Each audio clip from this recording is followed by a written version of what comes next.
1692 means we got shots fired 4:15 ASF.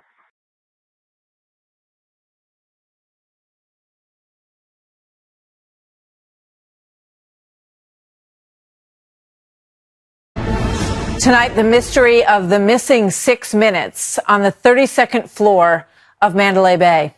New developments tonight in the Vegas massacre investigation that shed light on a haunting question.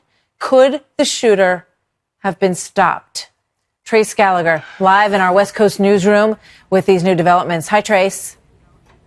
Hi, Martha. I want to emphasize that Las Vegas police have not said exactly when the first 911 call came in from Mandalay Bay security or anybody else inside the hotel. The Associated Press is now citing a U.S. official who says the hotel waited until after Stephen Paddock opened fire on concertgoers before notifying police. That is huge because we know at 9:59 when security guard Jesus Campos was shot in the leg, he radioed and or called security about the shooting. And seconds later, maintenance worker Stephen Schuck radioed this. Listen.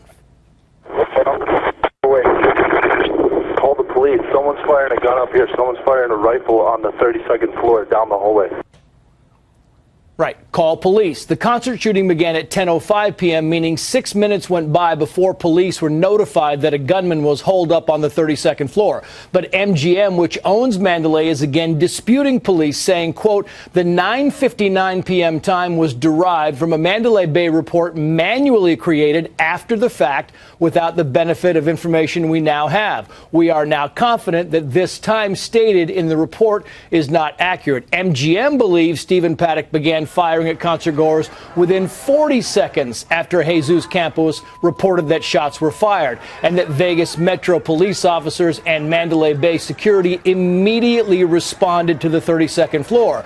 But now the lawyer for Paige Gasper, who was shot and injured at the concert and has filed a lawsuit against MGM and others, says that if police were not notified until after the shooting, that's a problem. Watch. Was 911 called.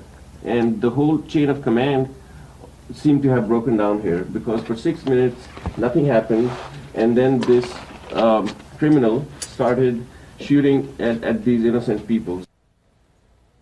Vegas Metro Police say even though Jesus Campos was shot before the attack in the concert, not after, he still prevented Stephen Paddock from fully implementing his plan, saying the fact that Paddock had a gas mask in his room and explosives in his car suggest he may have wanted to continue his rampage on a different target. Meantime, 11 days, still no closer to a motive, and the FBI admits being a bit baffled.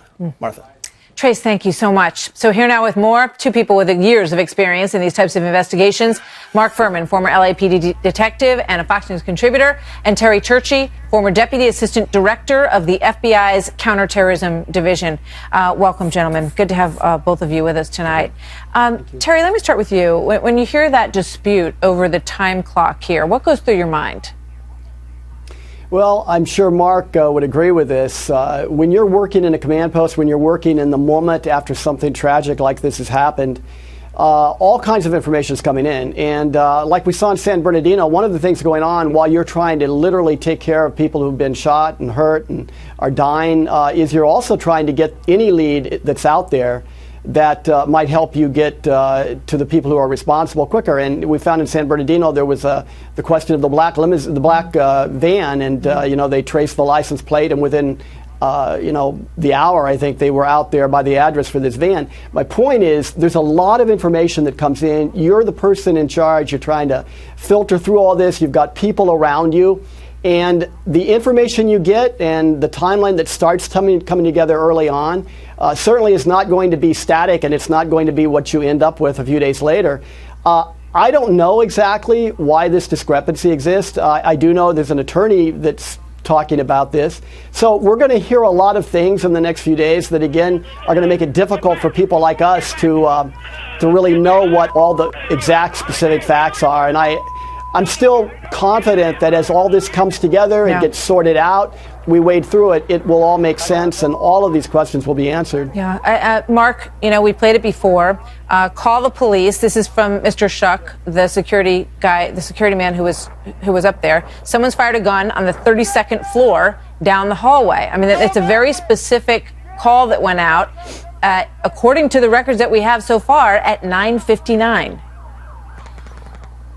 Well, Martha, you're correct, and I agree with the director and everything he said. But when you look at this, you have a non-professional emergency type person that is handling hotel reservations or possibly a security desk that's getting this call. Shots fired. Nobody said automatic weapons fire. They said shots fired. He said a rifle. Someone up here has a rifle. Right. Right. So at 9:59, if everything is perfect and pure, the call goes out, 911 call goes out at exactly 10 o'clock. By 10:17, you have a SWAT team outside of the door who's already made contact with a wounded man. I think that's outstanding response time.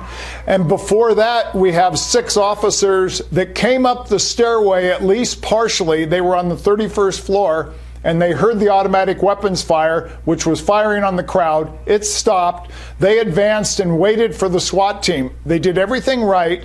And I think this missing 6 minutes might be because the hotel security, hotel personnel, the manager, whoever, they kind of hesitated before they actually called the police or tried to make it right? bigger than it could be. That is a problem. If Mandalay Bay waited until the large portion of the shooting began, that's not going to sit well with them. And that's the question. Either they hesitated for some reason to let the police know that there had been a shooting at their hotel, or they let them know right away, and there was 6 minutes, which, I know that you say they went as quickly as they could, but 6 minutes is a pretty decent chunk of time during which somebody might have been able, a police officer who was, posted at the hotel, somebody who is right near that property, could have made it up there. Let me let Terry Churchy weigh in on that. I want to disagree with you on that, Martha. You have a man that has known automatic weapons in the room, already fired couple hundred rounds through the wall and the door at one man, and he's wounded. Right. You're not going to have your regular patrol officer attempt an entry into a door in a very narrow space inside of a hotel room. This is a SWAT situation that they need to blow the door off, and they need to have flashbangs, and they need to have the possibility of actually not having an officer go down and kill the suspect. All right. Terry Churchy, thank you. Mark Furman, thanks as always. Good to see you both tonight. Thank you, gentlemen. Thank you. Thank you.